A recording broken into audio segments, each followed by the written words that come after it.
We're gonna end up talking. Yeah, okay, so one second. You were listening to the Mental Money Podcast. I'm just gonna run through the preliminaries. Today I have on with us not only a client, a friend, one of my future board members, and I'm actually working with her on her nonprofit too, my nonprofit partner. But I have with this Rosalind of the Scholar Blueprint. We're gonna be having a good conversation. I already feel it coming. Please tell me, what did you do? Hey. Well, let me tell you what I did. You would be so proud of me. Wow. So, there was a parent who had contacted me a while ago, and back and forth. Sometimes they say in sales, like there's so many touch points before people officially, click the button. Right. So I sent over the rates, my new rates, like you told me, like you encouraged me to do, that made sense. So the person followed up and was like, oh, we're ready to move forward, and wanted to schedule a meeting with their child. So based on that, I'm assuming we're onboarding, right? Yeah. So I sent an email, directed them to my website so that they could pay their deposit. The deposit goes to whichever package it is that Yeah. you receive. Right. Because we'd already had an initial discovery meeting, which was complimentary. Right. So then the parent reached back out to me and was like, oh, I think I misunderstood. Like, I wanted my child to speak to you so they could understand how important this was and what was going into it. So I responded politely, of course. You told me you were ready to move forward. Right. Right. You already had a the compliment. pre-consultation. Right. And there was a little discomfort. I felt a little bad. So then I didn't hear anything for a few days. The parent reached back out and was like, oh, do you have a quick moment to chat? And I was like, well, I have a hard deadline at this point, but I'm free earlier. So the person gave me a call and I kept it really brief, and they're like, oh, my kid has this going on and that going on. And I just really wanted her to understand what, to get to know you. But, and I followed with, why don't you circle back when you're ready to get started? That's it. But because, and I also have to remember how I run my house is not how everybody else runs their house. Right. But here's the thing. If we're doing something, if your father and I have decided that this is what's best for your academic plan, right, there's really no negotiation. Get on this Zoom and do what you have to do. Yeah. Like, do you understand? Like, that's a family discussion for you all. Right. That's not for me to convince your child. Right. But why I said you would be proud of me is that I'm putting procedures and policies and standard operating procedure in place, and I'm sticking to it. Yeah. Because I can't keep operating at a capacity where my wheels are constantly spinning. Things have to have a dedicated time. Yeah. And that's how it has to go. And that's just that, because it's not sustainable otherwise. Yes, no, absolutely. And I'm glad. So let this be a lesson that if you are really firm in your boundaries and your standards, the only people who are not going to be okay with it are the people who don't have them. And they are almost praying that you don't, because then it could be a situation where now it's, first of all, you should be charging for your consultation in the first place. That we'll talk about that another time. But you should be paid. You should be charging for a consultation, something nominal. Because the thing is, like, people that are willing to buy in, they're going to pay $50 to get to talk to you, because they know that there's a process or follow through that comes with it. You know what I mean? But the whole going back and forth about free and this, if you start giving them an inch, they're gonna take a yard. That's just human nature. It's not even a bad or good thing. It's not moral versus immoral. That's how people are. When they think they can control you, when they don't see your boundaries, they don't know where to start, they don't know where to end with you, that's what's gonna happen. And it's okay if they get mad. Look, this is what it is, baby. I don't know what to tell you. There was a parent a couple years ago that a friend referred me to, and I'm going to keep it a buck with you. This person was from the diaspora. They weren't from the Caribbean. They weren't from America. Read between the lines. Right. And I started feeling as if they thought it was acceptable to talk to me a particular type of way. Right. And while I'm a master's level therapist, that's not the capacity to which they engaged me in. Right. You hired me to be your child's academic coach, right? Right. So the mother would call and would complain about the son, and it was like she was getting free therapy sessions. No. And no, ma'am, you know, so when I started putting my foot down, you know, creating these firm boundaries of, well, you know, bringing it back to son's test prep, the son's grades, focusing on that. You know, then she tried to flex on me and was like, well, I'm going to have my husband talk to you. Okay. When I tell you I went to Zelle so fast. Return. And I didn't have to, but Yeah. I'm going to show you that all money is not good money. And you have not bought and paid for me, ma'am. And you're going to have some respect. Because I promise you, if my complexion was a little bit different, she would have been talking to me different. Okay, Rosalind. So who are you? What do you do? What's your organization? Talk to us about the things that you've accomplished with your students. That's what's most important here. Forget the people. So exactly. But sidebar, I had to tell my friend, don't send me any more crazy clients, okay? Send me people who have sense. Only sense. Only sense. Yeah. Matter of fact, dollars and cents. While we had it. Okay. All right. So my name is Rosalind Lucien, and I am what I refer to as an accidental educator. It wasn't the path that I saw myself on when I went off to college.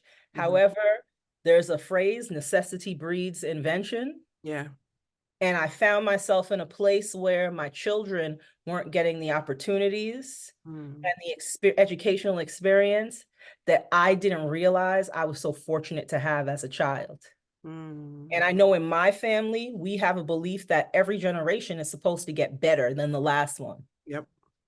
And I really felt a way that my children, I felt like they were regressing. And I was like, oh, no, this can't happen. So we were fortunate enough that my husband and I were able to make different educational choices that set our kids on a path to really great outcomes. However, I was raised with community in my spirit. I was raised in Teaneck, New Jersey, the first town in the United States to voluntarily desegregate the public school system. If my kids and my husband heard me right now, they'd let out a sigh and go, oh God, she's talking about Teaneck again. That's because they're haters. Because they're haters. But let me tell you why it matters. My first grade teacher was a Black woman. My second grade teacher was a Black woman. My elementary school principal was a Black woman. However, in that same town, our real estate listing said walking distance to houses of worship. Do you know what that's referring to? Discover the secret behind winning big in grant funding with our new book, The Funding Formula, From Beginner to Winner in Grant Funding. This book unveils the very framework that has unlocked over 6 figures in funding for us and countless others. Learn the strategies that have proven successful time and time again. Imagine being the next success story, leveraging this powerful formula to secure the funding you need. This is not just a book, it's a roadmap to achieving your funding goals, used by many to turn their dreams into funded realities. Don't miss out on the chance to transform your approach to grant funding. Pre-order your copy today and be among the first to master the funding formula that leads to winning grants. The first thing that people think is, oh, churches. Right. Actually, it's synagogues. Because on Saturdays, the Orthodox population can't drive their car. Right, true. Right. Well, yeah, So in this town that had all these Black educators, you also had a lot of white kids, a lot of Jewish kids, Asian kids, Hispanic kids, a very intentionally diverse community. Like if people were looking for that, that was one of the places that they moved to in North Jersey. Okay. So because my family was from a different part of the diaspora, my family was talking to me about being Black where they were from. What I learned when I was a little kid about being Black in America was my experience in Teaneck, and then people would always default to the same Black History Month figures, right? Rosa Parks, Martin Luther King, Malcolm X. Now George Washington Carver, like the peanut, right? Right. So I'm dating myself because my calendar date and my visual date They are don't listen. my Rosalind glasses said, not tracking. let me Okay. say, Rosalind said the face card don't decline. What y'all gonna do about Okay. that? So when I was a little kid, it was when they rolled in those those round square films and like fed it through. You know what I mean? Like there was no DVD when I was a little kid. So that was our Black History Month content. And they would like feed the I Had a Dream speech through the PA system. But it was so dark and bleak. And, you know, they showed you the videos of the people with the hoses and the dogs. And it was like, you know? But I was very naive as a kid and thought, that was a long time ago. That doesn't happen anymore. Because of what my experience was where I lived. Right. But little did I know that one day I would move not so far away from home and go back in time 50, 60, 70 years, where it was like, what is this? Right. Yeah. Okay. So I knew that wasn't going to work for me. You weren't going to diminish my kids. You weren't going to other my kids. You weren't going to degrade and demean my children. Black is not a pejorative. Right. We are the blueprint for everything. Everything. Okay. And I say that because it is a fact. So I wasn't comfortable setting up better opportunities for my children, but then having the kids who looked like them not have those opportunities, because I believe in my spirit that there's enough success for all of our kids to win. Yeah, 100%. When your child wins, my child wins, it creates a better community for all of us. Right. Yeah. Right. When I was little, I never thought my race or my gender could preclude me from anything, because everywhere I looked, I saw success that looked like me. Right. Exactly. I didn't realize at that point how many kids in this country did not have that. Nope. So that was a problem for me. So first, I just started doing it as a labor of love. You know, I was always service oriented. So in my volunteer work, with my work on the school PTA, you know, I was that mom who was always talking to the other parents saying, hey, do you know this program is available? Hey, this is going. Would you like your child to carpool with my kid? And then eventually I was like, you know, I think that there is a need for this, because so many parents are saying, you know, they wish they knew. There's sometimes, like I think Jay-Z once said that he didn't think he could make money as a rapper because it was something that came so easy to him. Like he just took that skill for granted. Right. Yeah. I had to realize all parents don't have this resource. So again, when I was a kid, because I have a Jamaican mama, she didn't let me do anything. I was only allowed to do things if it was pertaining to school. Right. It was a school activity, I could go. Otherwise, it was just, you know, a den of iniquity, debauchery out there, and I couldn't do it. Of course. So before Google, there used to be these binders in the guidance office with like paper after paper after paper. I would sit in the guidance office and create a list of every opportunity, everything that I could do just so I could get out the house. So I was Google before there was Google. Yeah. So like researching, like making $1 out of 15 cents, trying to figure it out, you know. I paid for school myself. So I unfortunately am one of those Americans who have debt up to my eyeballs for my education. Right. I also didn't want that for my children or for kids who looked like me. Right. That is where the Scholar Blueprint was born. So I help all kids, but my niche is for underrepresented students. And we help them raise their academic credit score so that they can minimize and eliminate student loan debt. Oh my God, that was so proud. That was so okay. So okay, we got to talk offline. That was so great. That was so wonderful. Your pitch, your elevator pitch is perfect. Oh, thank you. Okay, I love it. Okay, we've come a long way. I love this. All right. So now, how are you? Okay, you said academic credit score. For those who don't know what that is or what that looks like, what does that mean? You're working with a student to do. So when I go in to speak to kids, right?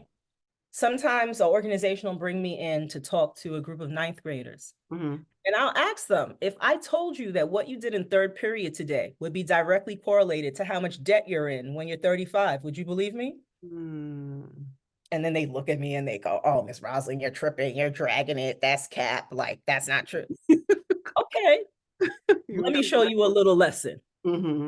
So then I create an analogy and explain to them what a financial credit score is. What is it comprised of? What it influences, right?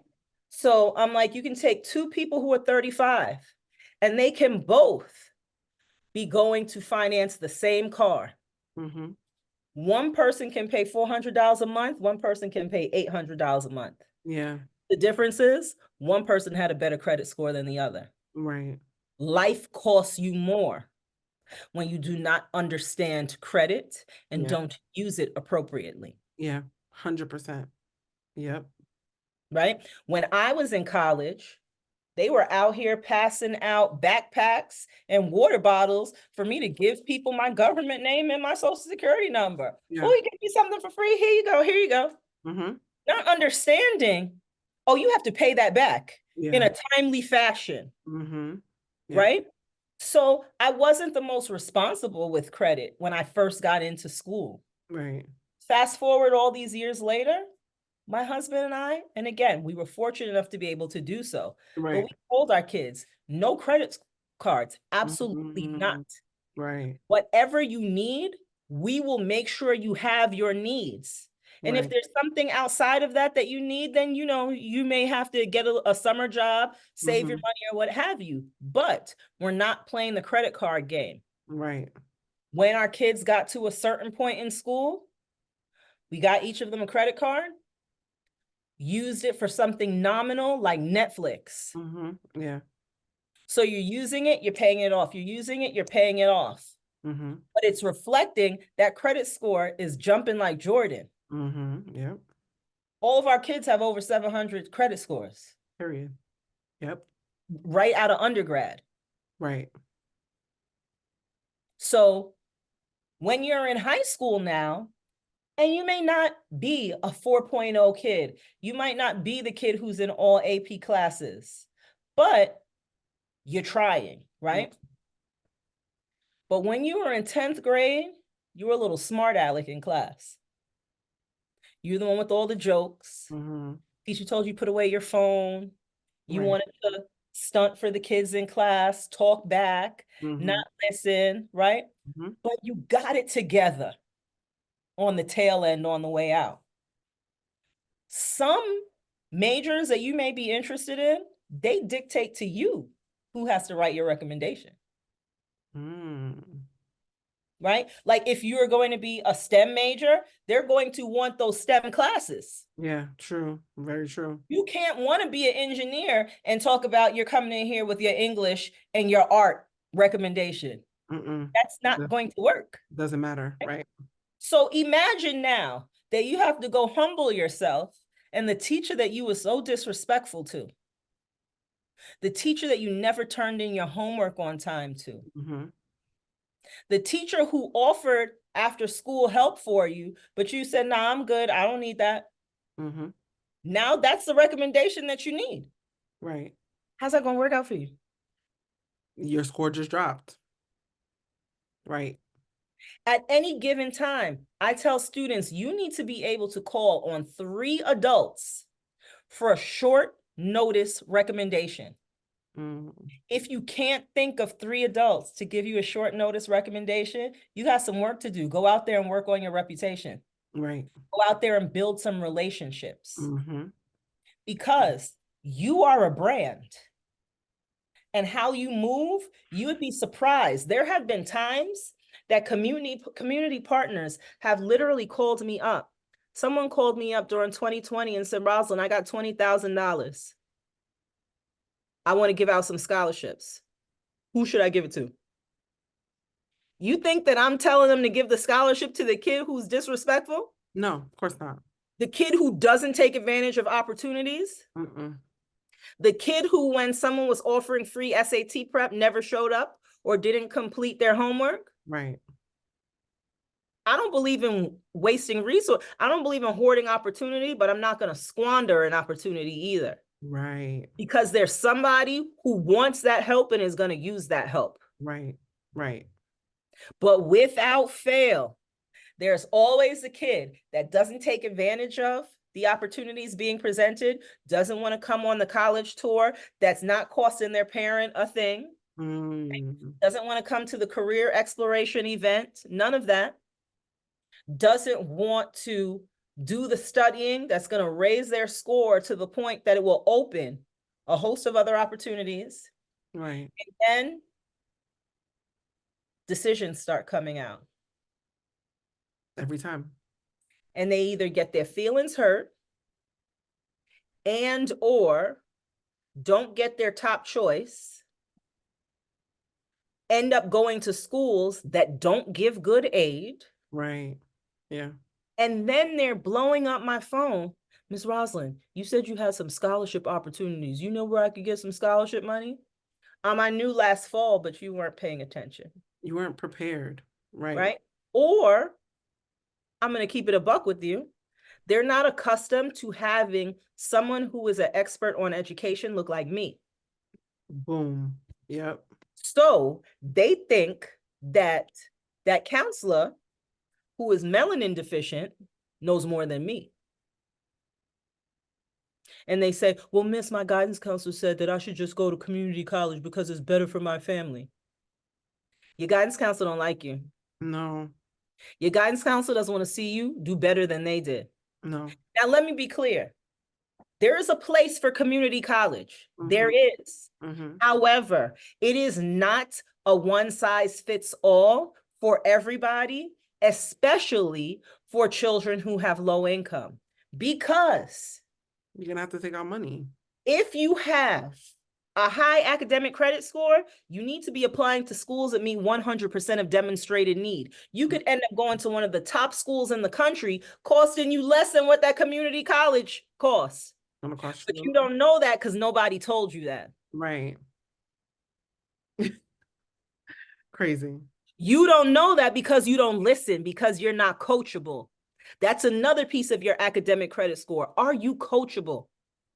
Let me tell you something. You know what I'm hearing when you're saying this? It sounds very much like okay. So first and foremost, nothing is free, right? There's no such thing as free. And I think I have those same epiphanies when I'm talking to businesses about funding that you have when you're talking to students about getting their academics in order to be able to get the aid, the scholarships, the support that they need to make it through college, because there's always something for something. There's never nothing for nothing. No one's just giving money away for you to go to school, because if you didn't do what you were supposed to do in school, how do I know you're not going to take this opportunity when you get the money to do what you're supposed to do? So let me make it to you clearer. If you can't get it done when you're home with your mother and father in your comfortable house in your bed, what makes you think that you're going to get it done when you're away to school and nobody's making you go to class? Right. I had a mother ask me once, Miss Rosalind, what GPA does my son need to have get a football scholarship? Now, mind you, 2 of my 3 children all 3 are athletes, but 2 were football players. Right. So I'm not speaking from what I don't know. Right. So I looked at the mom and I said, well, he should at least have a 3.0. Right. The woman looked at me. She said, every year? Yes. Every semester, girl. I said, ma'am, I said, you want someone to give your son $300,000 in aid, but he can't get B's? That's an unreasonable expectation. Gotta make it make sense. So, okay. So I'm glad we're having this conversation, because I remember the post that I posted not too long ago where people kept asking, what about money for this? What about opportunities for that? And I kept tagging you and the other scholarship women. I think this conversation is super important, because we unfortunately are the gatekeepers of this information, and people don't know that they need to have something to be able to move forward. Like there has to be something tangible that people could work with. People want a return on their investment. They always want to return on their investment. There's no such thing as free money. There's no such anything that's, and you know what? I feel like COVID got us messed up because it was giving stimmies out left and right. But even that's not free. We're gonna pay for that on the back end as citizens, right? Nothing is free. So I wonder what's the language that we need to have? And I say we because we're in the same space, different industries. But what's the language that we need to have to capture the idea that there is going to be an exchange for you getting the support you need, but you being able to be positioned and have the... So here's what I tell students and parents alike. Fair exchange is no robbery. I like that. Right? Yeah. That school may want a football player. Well, you want a degree. Right. You need to make sure that you're going someplace that is going to support you becoming alumni, coming out on the other side. Right. Right? Because a lot of times, specifically from this athlete space, people are so concerned with the offer. The matriculation rate, the ones who come in, the amount who leave, that number drops significantly. Right. And what you do from ninth to, well, actually, what you do your whole life, right? But especially 9th through 12th grade, is setting you up for your next level. How well you learn to navigate systems and utilize resources, because let's be clear, graduating with a degree, ultimately, it shows that you can follow a set of rules and procedures. That's all. It is a culmination of a certain amount of credits that is dispersed in these various areas. Did you do this? Did you do this? Did you do this? Did you do this? Now, there's some schools now that offer flexibility where you get to design your own degree, right? But whatever that plan is, can you follow? Right. A plan. Yeah. There's so much in life that you need to follow a plan for. A lot of times now what's happening is a lot of schools have gone test optional. So then, people like to put the bar on the floor. Yeah. No damn standards and expectations, right? Now, first, let me say, one test should not determine your whole future, 100%. Agreed. The whole child, you need to look at the whole child holistically. A test score is a portion of that. However, do you want a cardiac surgeon who didn't pass an exam? Absolutely not. Do you want an attorney who didn't pass the bar? As someone with a heart problem, no. No. Okay. Yeah, you don't want, Kids will come and say to me, "Oh, Miss Rosalind, I don't need to go to SAT prep. I'm going test optional." To which I say, do you have a test optional pocketbook? Do you have a test optional resume? Because you want me to tell you what no one is telling you about this whole test optional thing? A whole lot of people are just making donations to these colleges' marketing fund. Yeah. They are paying the $75 per application to schools that they have no bloody business filling out an application for. You know good and hell well you don't have any business at Harvard. Knock it off. You know good and hell well that you can't go to Howard. Knock it off. Okay. Here's the thing. Listen, now this many people are applying.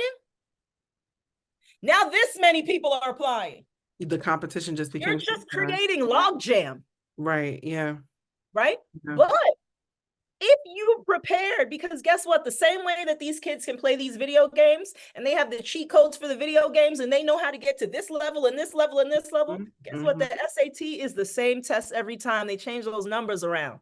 Right. Yeah. It's a test that it's a marathon, not a sprint. So if you prepare accordingly, one, it's a summation of all of these years of work. But if you identify where your weak spots are and zero in on that, right, you can get a very good, and I'm not saying it has to be a 1600. I'm not saying it has to be a 14 or 1500. Right. But you can get an above average score. With that score, now you put yourself in a different pile. Right. The competition isn't It's that less people to sort through. right. And after what that damn Supreme Court did, Overturning it, right? you better take advantage of every opportunity that you have to distinguish yourself from your competition. Because a lot of these kids like to be a big fish in the small pond of their little school where they're at. Yeah. Sweetie, do you know how many high schools are in this country? Come on. Yep. When you start doing the math, you can't hide from math. No. Then the other thing is kids will tell me, oh, I'm going to community college. I don't need a SAT. You may not need a SAT, but I know you need this math review. Because when you go to that community college, they make you take a placement test. They didn't tell you that part? Oh, when you don't pass that placement test, they put you in remedial classes. Yep. You're paying for the classes, but you're not getting any credit. Do you like taking classes that you're not getting credit for? Wasting your time. But you had someone who was offering you, a program was offering you free SAT prep, but you ain't want to take it because you had better things to do. Oh, okay. Rosalind, why are you so passionate about this?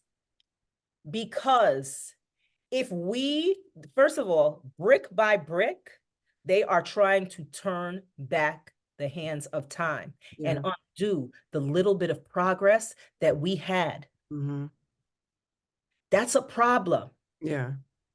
Accurate history doesn't exist anymore. That's a problem. They're out here talking about slavery benefited the enslaved. What? What kind of nonsense? I heard, I think it's Utah just bans DEI. Yeah.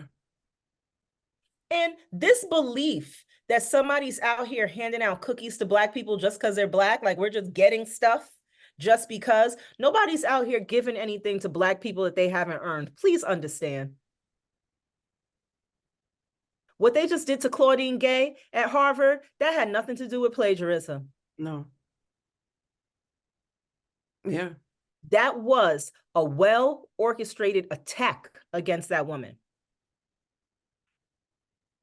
You know, I'm glad we're talking again. I'm going to say this probably like 10 times, but I'm glad we're having this discussion because I feel like where people get stuck, especially us, I can only speak for us. I'm not white. I don't know what's going on over there. I have an idea because I got to keep my eyes open, but for the most part, this is Sparta. This is war. This is competition. It's the Hunger Games out there. It's the Hunger Games. And if you do not position yourself, like you said, if you don't position yourself to win, you can't just skirt by. And charity is, I mean, and as people who own nonprofit or who founded nonprofits, I can still say that charity is not a system. It's not. You cannot rely on it. You can't wait for someone to feed you. You can't wait for someone to give you anything because it doesn't work. So what are you doing to set yourself apart in anything that you do? So students that what's the ideal student archetype framework that you know can get like millions of dollars in scholarships? Like how those kids are doing that? Like what are they doing? How are they set us apart from the competition? So I have a saying with my students that the extra mile is never crowded. Ever. Right. There's a young lady who I worked with, and I started working with her 3 years ago. She's a freshman in college right now. So between 10th and 11th grade. And I did a summer bridge program, right? It was after COVID, but what I realized is summertime brings a summer slide. Because you're not actively doing your academics. Do you remember like when you went back to school in September, it took a couple of weeks for things to start firing properly? For sure. Right? 100. So this tried to prevent that. And it was almost like a precursor to the SAT, to kind of some foundational things. Okay. So we could see strengths and weaknesses, right? Before they went to their 11th grade prep. Right. And I took kids on a college tour that summer. We went to a state school, a HBCU, and an Ivy League school. Okay. Because I want kids to have like a well-rounded view. Yes. So we did HBU state school, Ivy League school. And this young lady, a child of immigrants, her mom, I think she was Nigerian or Ghana. I don't remember exactly the country, but her mother's from a country in Africa. And the idea to her of going to an Ivy League school was like, she was like, I can't go there. And I was like, why not? Why can't you? Right. And whenever I go to these schools, I get one of my former students or a friend of one of my former students to give the tour because you need to see yourself reflected here. Yes. Oh my God, I got chills. Yes. Okay. Yeah. So it was a young Black boy, ended up being the tour guide. And because it's not 6 degrees of separation, it's 1.5 to 2. Yeah. Okay. So the very first time I met the boy was when we were on that tour. And don't you know, there were like several other kids that we knew in common. Another one of my former SAT students played on his basketball team when he was a little kid or what have you. But again, they're seeing this boy who looked like, they're like, you look like my brother, my cousin, my neighbor. Right. Right. And as we were walking down, there's this thing called Locust Walk at UPenn. And as we were walking, I was sharing with the kids that my favorite bookstore is actually UPenn's bookstore because it is just such a beautiful space and the ceiling, like it's just gorgeous. So my kids were a part of a program called A Better Chance. And we were in the Mid-Atlantic region, and every month they would have monthly meetings that were either on the UPenn campus or the Drexel campus. So I found myself with a lot of free time in Philly. So I would go to UPenn's bookstore and I would just sit there and read. So when we got to the bookstore, and this was a little girl who liked to read, when I tell you her eyes lit up in that place, her eyes lit up in that place. And it was like, that was the first moment that she was really kind of, I think maybe it could be me. Yeah. Right. Right. I'm going to get my phone and I'm going to read something to you. Okay. The following year, I ended up on another college tour where I was a chaperone helping out another group, right? Now, on my college tours, this is the Jamaican helicopter mother in me. Okay. We're going to have some rules and order. You are going to dress an appropriate way. And by appropriate, I mean, I don't want to see anybody's underwear. Period. All right. Like, act like you care. You don't have to be in a 3-piece suit. You don't have to be dressed like it's Easter Sunday, but act like you care. Right. Carry yourself in a way that would not embarrass, forget your mother, your grandmother, not embarrass you. Right. Understand? Because again, you are responsible for your own branding, your own marketing. When we're on the bus ride down, we're talking about different things that we might encounter. I have college students who come on the trip with us to engage with the kids. So on this other trip, a year later, I was a guest. I wasn't running this trip. Okay. When I tell you the N-word was slinging around from people who were Black as well as people who were not. I like that. I only seem to be the only person who was bothered by this. The kids were walking around with blankets on instead of a coat, like a blanket that you would use on your couch or your bed. Like literally walking around with blankets. Mind you, they had coats. They didn't want to put their coats on, but they had blankets on, right? Half of them were in their slippers. When I tell you, I was so perturbed. I was like, what kind of the person who's giving the college tour, nobody's paying attention to the person giving the tour. You know why? Because they're doing TikTok dances and recording themselves and shaking side to side. When I tell you, I thought my brain was going to explode. I was like, oh my God. And it was an unusually cold day. So much so that before COVID, I had gotten pneumonia, right? So when COVID came, I was shook. I bet, yeah. I knew I already had some pre-existing conditions going on. I got really sick on that day. All right. It was December 1st. All right. And I really felt defeated because I was like, I can't believe Yeah. All of these kids Yeah. are visiting these schools that someone has provided funding for you to come here Yeah. and see this, because a lot of parents don't have the luxury of taking their kids to multiple campuses, let alone one. Okay. Right. All right. So then y'all almost let's brought the see. yardie out of Rosalind. So wait a second. When I was so besides myself and disgusted. All right. I'm gonna put this up in here. Okay, it says, girl, as in my Ivy League U So Penn. go up one Okay. more. Hey, Miss Rosie, I have some good news. I got into UPenn with a full ride. Oh, as an Ivy League UPenn, I'm so proud of you. Literally just came back from a tour there today. It's blanking out. Thank you. You helped me so much. So I wanted to thank you for that. I'm going to continue to have your back. You earned it. Thank you so much. Oh, that's so sweet. When I tell you that was nothing but God that day, because I was so disgusted. I was like, I don't think I could go on another tour because of the disgusting way that those kids carried themselves that day. But I came home that night and Angel texted me and told me she got a full ride to UPenn. It was like God knew that I needed that. Yeah, right. And I'm going to tell you something else. That same little girl, you know what her guidance counselor told her? What? Go to community college. Imagine. A girl with her stats, a girl with her academic credit score. Right. That's who you're telling to go to community college. Why? Why? Because you're a hater. That's why. Yeah, Rosalind. And that's the plain old truth.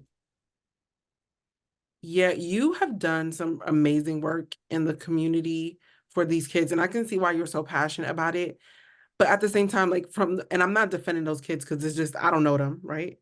But you can't beat yourself up for kids that are not ready for that kind of, you know what I mean? Like 100%. But you know what else I had to understand?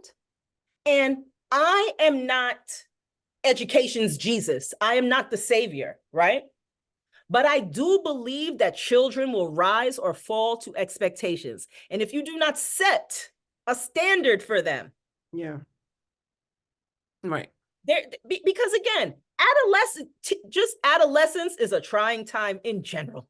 Right. The front of their brain isn't even fully developed. You understand? But but that's why there's a responsibility in not just parenthood, but in leadership, whether it's a teacher, an administrator, a community partner, a principal. Yeah. You know, when I talk to people whose jobs it is to serve kids, the things that come out of their mouth, I'm like, would you say that on a board meeting in front of parents? Because how you're talking is really wild right now. Wild. Yeah. Like the things that people have said to me when they perceive me as a colleague or a coworker, they would never say if I was in that space in the role of a parent. Never. So I'm hearing that the brand and like how you present your brand also has to do with how you appear. Like people maybe overlook that really important fact. Because it sounds like you were disheartened by how they were carrying themselves, but part of the branding, part of the competition that we were talking about earlier is how you carry yourself. Oh, 100%.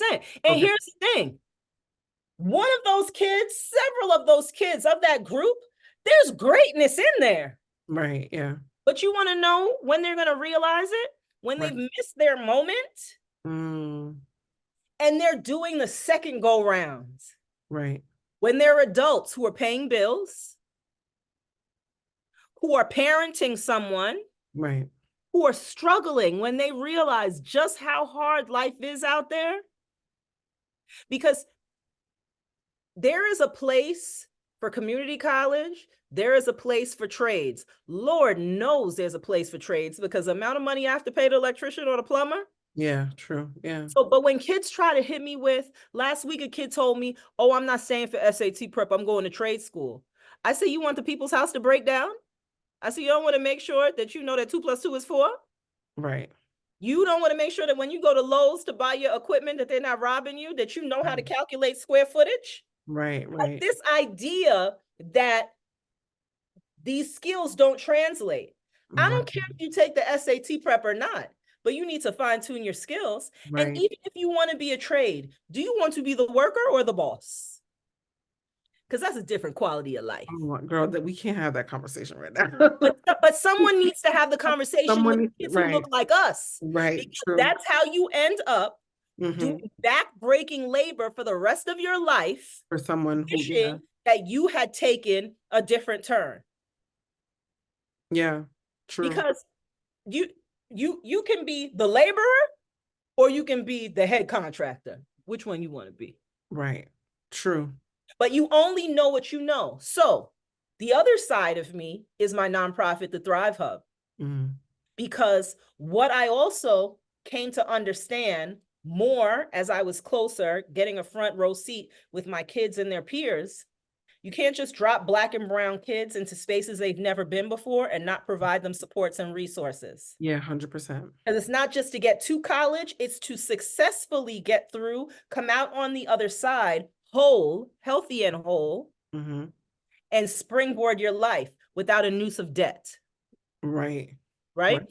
So at the Thrive Hub, we focus on 4 areas: academic success, personal and professional development, financial fitness, and I specifically say fitness and not financial literacy, because a lot of people know these buzzwords, Yeah. but unhealthy practice.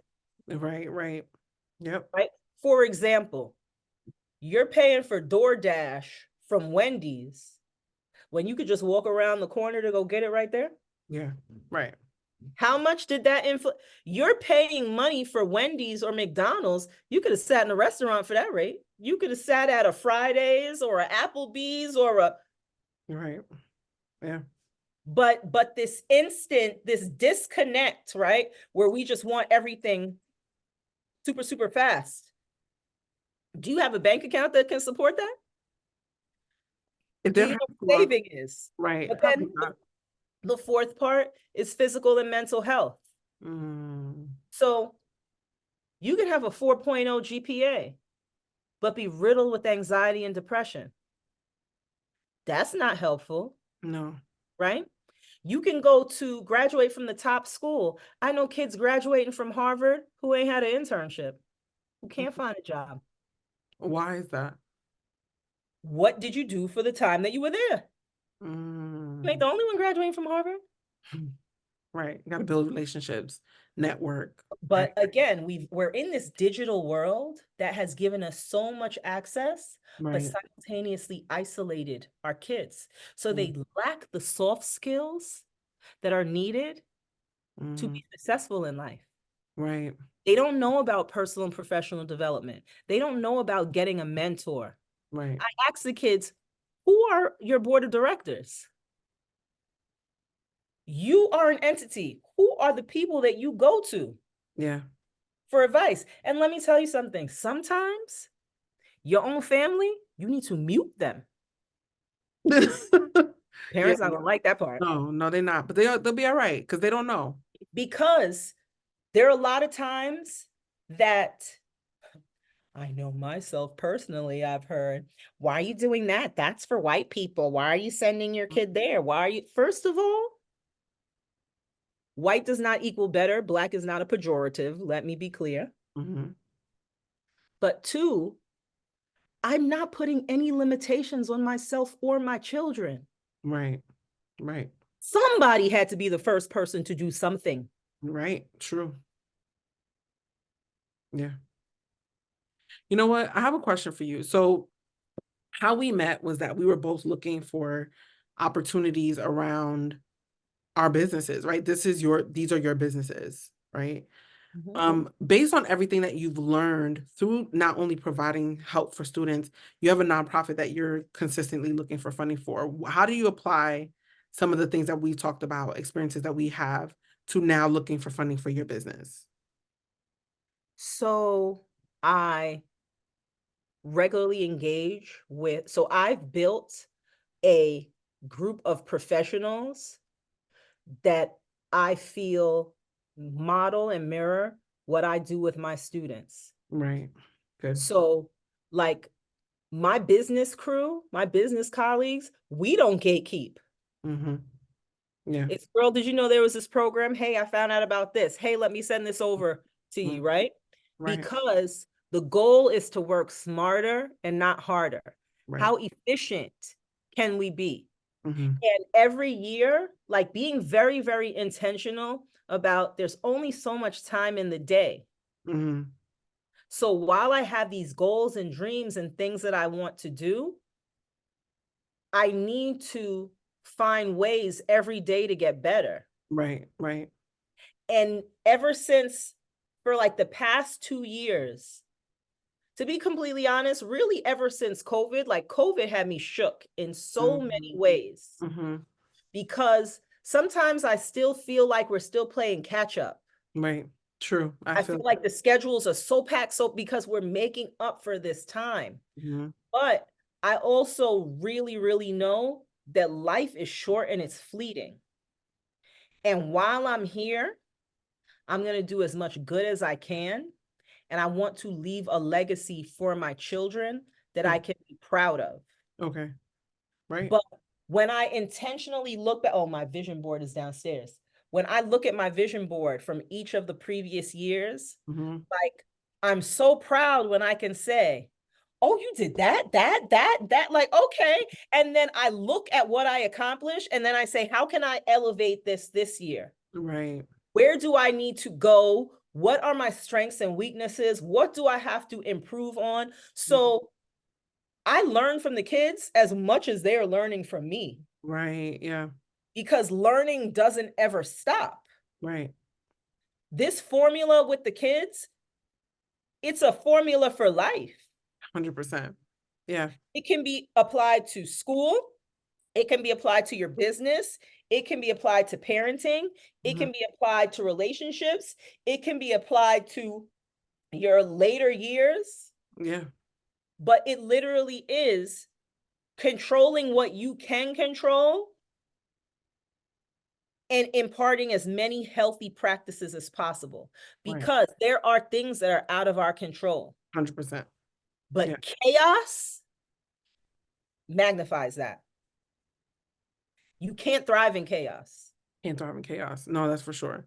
All right. So I'm going to flip the switch a little bit, because you actually, since you are coaching other people, I appreciate that you are coachable. And one of the things that we've discussed at length is your funding goals, right? So how has your funding work translated, not translated in the sense that like what you're doing now, but what are you trying to get funding for your business or businesses? So I am trying to get funding so that I'm able to expand my capacity, so that I can reach more people. Right. Because I really think that education as we know it is shifting. I think it's going to look completely different in 5 years, 10 years for certain. However, there are things that, you know how they say we're losing the recipes? Yeah. There's some recipes that we're losing, and it's going to be our detriment if we don't put guardrails in place, minimize those things. Yeah. Right. Yeah. So, for example, I'm starting a banned books project. Kids. Whenever kids ask me, Miss Rosalind, what book should I read? Whatever they banned. Because why they don't want you to read it? Right. Exactly. But what's in the book that you, and mind you, there's no rhyme or reason to this book banning nonsense.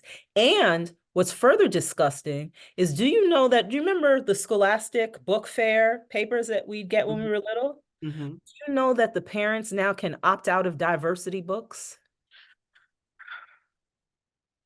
Okay. But here goes the thing. The idea that white just becomes the blueprint and the benchmark, Right. and everything else is othered. Right. Like what? So what type of a world does that then create for kids who are coming up now, where you don't see yourself reflected in any book? Right. The problem. And if that happens, we have nobody to blame but ourselves. So how do you think you're going to get funding for that when, like, on true question, they're already on a tirade to like kind of get rid of all of these things. Do you think you'll get funding for that? So I'm getting funding for it. True. Yeah, you have already won. Right? I have already gotten funding for it. And I think that there are enough people left with sense who understand what is at stake and are willing to stand behind quality work. Right. Okay. Because I've got the data from my outcomes. Okay. You know, when Yeah. you do baseline assessments and see what kids believe. And because before I can even get to do any test prep or college consulting, Right. I got to work on these kids' self-esteem. I have to literally get them to believe. I've got kids who literally have top universities in their backyard, like they've driven past it their whole life. But they say, oh no, Miss Rosalind, that's not for me. That's for them rich white kids. Who told you that? Told you that. Right. Who told you that? Right. And that's how you know how insidious this is. Right. Because the very first work that I started doing was here 17 years ago, was work specifically with girls, teen and tween girls, on self-esteem and body image. And from elementary school, I had third graders telling me, oh, I can't go to college. My parents can't afford that. And sometimes it'd be the parents. Right. Sometimes because the parents weren't brave enough to dream. Yeah. They don't feel comfortable. Right. Right. Yeah. You know, so some of my work includes bringing parents in on these sessions and trying to show them what's possible and shift their mindset, because a lot of it is just fear and you know, they want to protect their kids. Okay. So when you're going through like a grant application and you're looking for funding, how are you articulating that to funders? In the different types of services and supports that we're offering. So our programming is not a one and done type of thing. Right. It's over the course of time. Okay. So that we're looking for incremental growth. Right. Incremental change. Right. Okay. Have you done your theories of change yet? No. In your proposal? No? No, I haven't done that. I think you're gonna like that part, only because that's exactly what a theories of change is. Like when you put in your goal, like your goal is to help a student go from ninth grade to 12th grade, incrementally helping them with SAT prep. And then you're working out, you know, different resources that'll help them. And that's what you're looking for funding for. That you can measure the input, the interventions, the outcomes, the impact, and you'll talk about those different pieces as you'll move along through your TLC. I'm interested to see what your TLC looks like at the end of your proposal. Now I'm looking forward to that part myself. Yeah, because I think that's going to be definitely something that sets you aside from the competition, from, you know, when you're going through grant applications, is because you've already proven how we've already have like traction in this space about how it works for you, how you can apply this information, what the interventions are, like the process for getting a student from point A to point B. So why would a funder not want to back that? And you know, the part that's so crazy to me is none of this is new, which is why I'm convinced that it's by design. They don't want our kids to win. They do not. Right. Because all you have to do is provide a child resources and supports, and they're going to thrive. True. 100%. Because when my children went from, first they were in a public school, then they were in a charter school, and then we moved to an independent school, right? Yeah. When I was at this independent school and saw the type of resources that were in the building, Mm-hmm. I was like, what on earth is, how come all the schools aren't like this? Right. So my kids used to go to, the first independent school they went to was a Quaker school, right? And are you familiar with Quakerism? Not really, but I mean, I was in boarding school in Pennsylvania, so I know they were around. So I'm gonna look up exactly what they've got. These things called Quaker spices, and it's, basically their ethos, if you will. Mhm. But the S is for service, right? Okay. Quaker spices. Simplicity, peace, integrity, community, equality, and stewardship. Mm. Okay. So the middle school kids were going door to door. They were cleaning up a local creek. And then they discovered that the local people were dumping their grass clippings into the creek. Okay. Now, because of the pesticides, it's killing the wildlife, the fish in the Okay. creek. Yeah. So the kids start asking the adults, can you please not dump your grass clippings, right? So some adult who's a jerk says, well, it's not illegal. So of course, now, these little babies get their feelings hurt. Mm. So they get back to school, and one of the kids asks the teacher and says, well, how do you make a law? The teacher completely changes the lesson plan. These kids all have devices. Now, I'm talking 12 years ago, Mm. almost, Yeah. right? Pivots, all these kids have laptops back then. Mm-hmm. They start researching how you change a law. The kids started doing field trips to the city council meetings. Guess what? It's now illegal to dump your grass clippings In the creek. in the creek in that town. I love it. Yeah. Now understand, do you know what type of battery that put in those kids back? Right. Yeah. Now, if that was any old public school, Mm-hmm. you know what would have happened? The Mm-hmm. teacher would have said, when you grow up, become a lawyer and you change it. Mm. Am I making it up? Right. No, it's a good point. Yeah. Because there's so much bureaucracy, Yeah. so much log jam, Mm-hmm. right?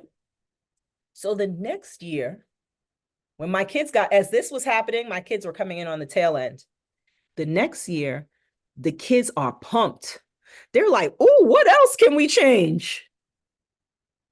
Well, the children discovered that there was no anti-LGBTQ plus discrimination law in the books.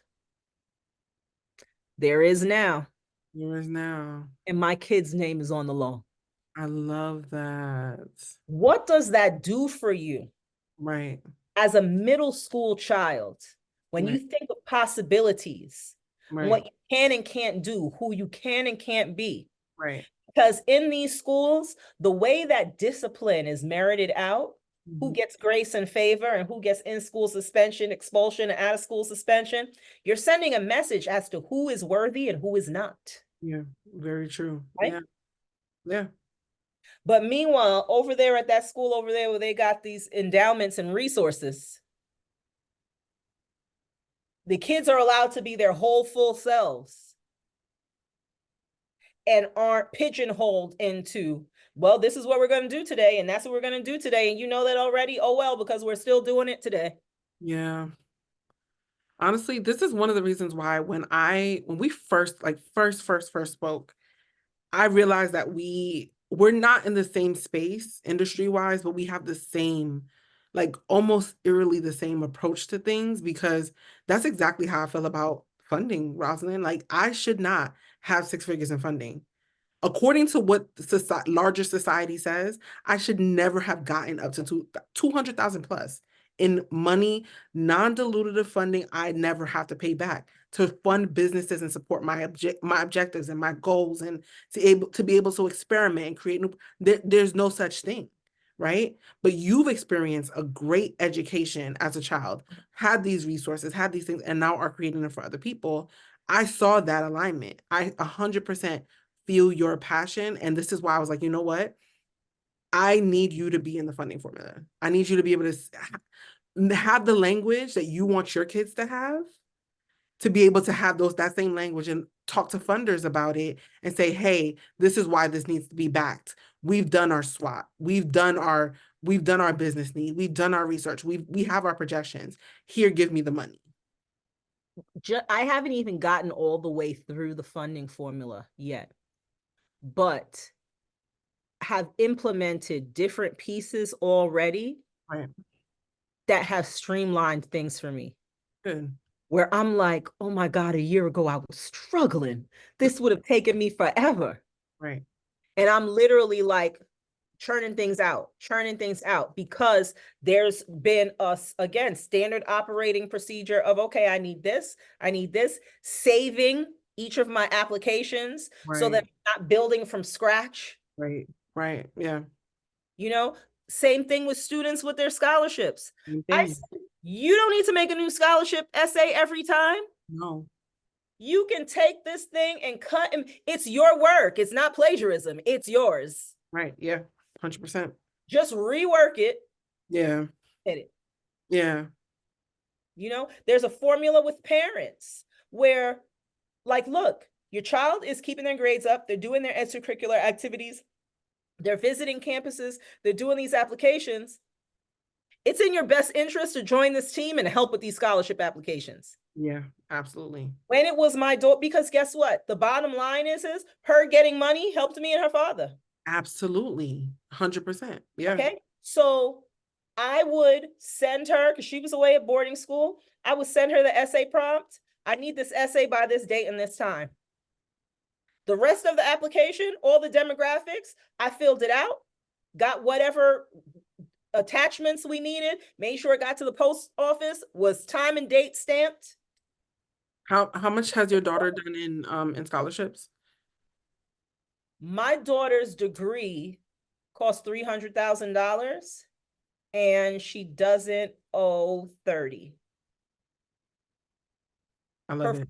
Her first year in school, the bill was nearly 70, no, about 75, or close to a little over 70 for the first year, closer to 75. And out of pocket, we pay $5,000. Crazy.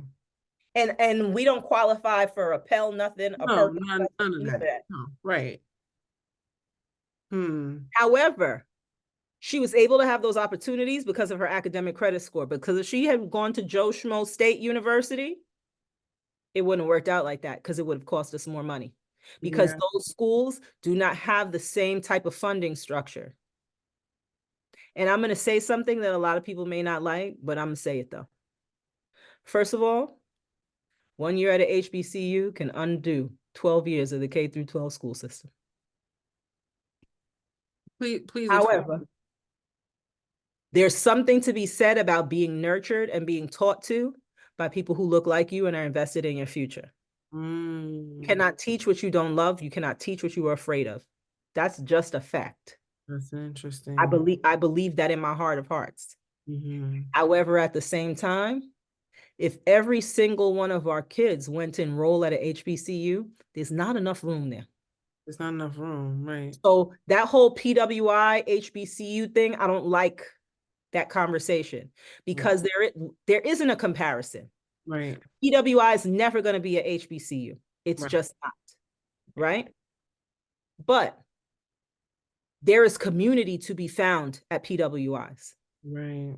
Yeah. So sometimes kids may say, oh, there's only 6,000. No, there's only 6% of Black students at this campus. Okay. All right. So let's do some math. If the school has, we're going to go with a smaller school, right? Let's say the school has 5,000 kids. That's 300 Black kids. How many friends you need? Right. Now, the more Black people, the better. Yes, I understand that. Right. Yeah. Right. However, we need not to be so linear in our thinking. Because sometimes there's this school over here, there's another school 2 miles away, there's another one down. Like there's so many schools with it. Like UPenn and Drexel are side by side. Right. Temple isn't that far. You understand what I'm saying? Yeah. Like you can find your people. You can find your people. You can find your people. And if going to this one is going to put you in debt, and this one over here is going to make you save your coins for graduate school, law school, med school, what? Look here, I'm going to need you to move accordingly. Yeah. Same. You know what, Rosalind, I really thank you for being of service to not only your students, but like letting me be a service to you. Because I know it's hard to be in the position where you're always helping and then like to receive help.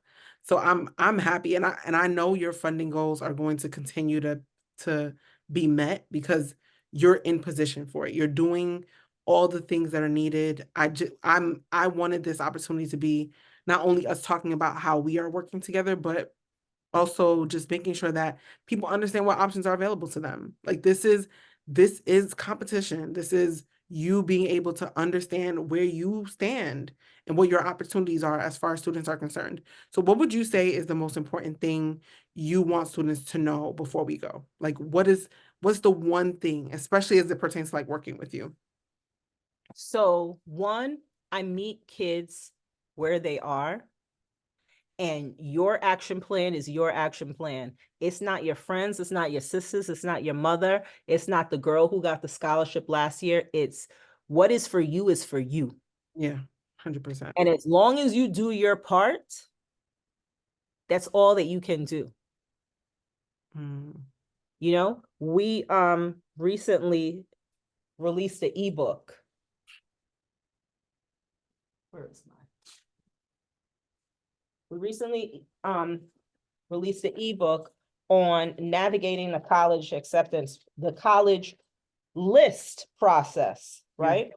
So that, because it's very overwhelming and things are different from when I went to college, you went to college. It's different, it's overwhelming. And truth be told, if you visit enough schools, after a while, it's going to all blend together. And you're gonna be like, wait, which school did what? Who said that? So we've got a guide called Mapping Futures. It's navigating your path to the best college fit. It's 4 mini books. You can get the whole bundle together, but it's a great way for families. And because this is a family decision. Yeah, 100%. Right? Mother, father, sister, brother, auntie, godmother, whatever your family looks like. I need the kids to understand that you got a team. Hopefully you have a team of people. Yeah. That might be a traditional looking team. It may not. Yeah. But you've got resources, right? Being intentional about this process, jotting down your thoughts and your notes as you from going to college fairs all the way down to these are the schools that I'm going to apply to. You want to make sure that you're comparing apples to apples. Right. Yeah. And this guide helps do that because, like I said, after enough visits, it all starts to jumble. Right. Yeah. No, for sure. Right? And their questions, they helps you with interview prep, scholarship interview prep, college fairs, visiting campuses, questions to ask the staff, questions to ask the students, questions to ask at admissions, things that you may not have considered before, what things to look for, the things that you absolutely must have, the things that you'd like to have, the things that I don't really need that. Right? Because nothing is sadder. I read a story about a young lady. She was from an Asian country. I don't remember which country, but she always wanted to go to the University of Miami. She ended up at the one in Ohio.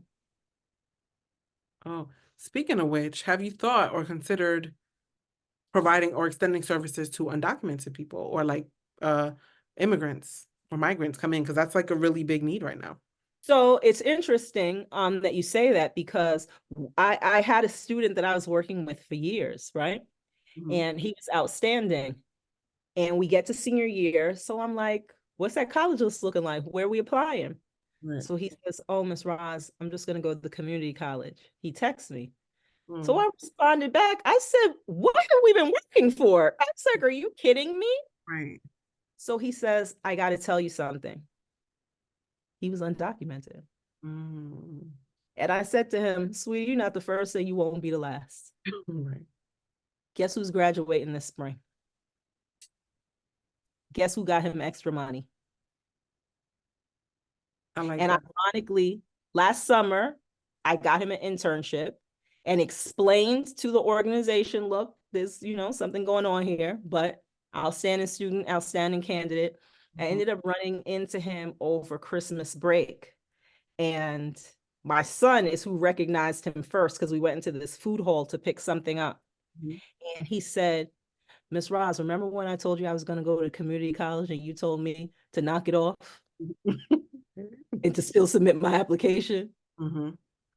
That's what happens when somebody's coachable. Right. Yeah. So to answer your question, 100%. Okay, good. And here's the thing. He's not someone who people would have assumed was undocumented. Mm. Because there's stereotypes around undocumented, right? True. Very true. Yep. People assume that means a Hispanic student who came here from Mexico. Right. I'm just going to keep it a buck.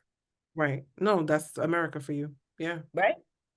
He was a Black undocumented student. Interesting. Rosalind, I'm going to leave your books linked because I do think they're a valuable resource. I'm also going to be sure to leave your information for whoever wants to reach out to you. I'm so proud of everything that you've been doing recently, not just recently, but as a whole. Like, you're a nonprofit, you're for profit, doing great work, and then also just like how you're moving along through everything and really creating a space that is safe for students to be able to know that they have opportunities and options. Like, that's amazing. So I'm going to be sure to link all these resources. And I know we're going to be talking because we always talk. But yeah. So thank you again for coming on. I really do appreciate you. I appreciate you. I am grateful that God aligned us. Yeah, me too. But the last thing that I want to say is there's nothing more dangerous than hopelessness. True. And I don't want children to feel that way. Mm. Your timeline may not look like somebody else's. Yeah. Your timeline may not be how you thought it was going to look, but that doesn't mean that success isn't waiting for you. Right. Very true. Very true. I like that. Like, don't let these Instagram reels and TikTok whatever's get your head messed up, because comparison is the thief of joy. Mm-hmm. If you want to use comparison to motivate you, yeah, that's one thing, but don't use it to don't diminish yourself. Right. True. Because a test is a part of a testimony. True. Thank you, Rosalind. Thank you.